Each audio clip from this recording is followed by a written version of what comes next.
Mathiva, Smisha Gillespie Machgergish. I'm Gillespie Ferguson, your Scottish Gaelic speech coach. Why am I talking like I'm doing a news bulletin in the morning? Well, I'm up early and I'm hitting the road. And I was thinking about this word. As you know, I'm here to help you get rid of English words and sounds out of your Gaelic. And what I often hear when people are talking about in the morning is matin, which is a term related to the church, vespers and matins. But the actual Gaelic word, which is obviously related to it, is very different in flavour. It is matting. Matting. And so how do we get that? Well, the initial stress is important. We hit the first syllable really hard. The D is not an English T sound.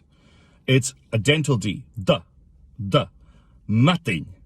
And the AINN is the really challenging bit because there's no N sound in the Gaelic word. There's no English N sound. So what we want is matting. And you can see I close down into that sound at the end. Most people say matin, but it's matting. Bit like that Spanish N in words like mañana. Matting. Getting it into the end of a word is tricky.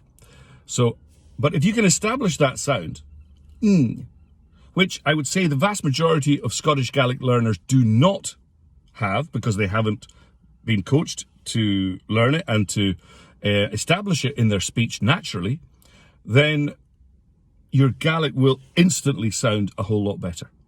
So have a go at that. Matting. I'm driving in the morning. Aun savati.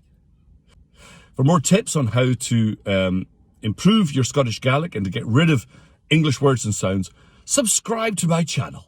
Shin Shiv!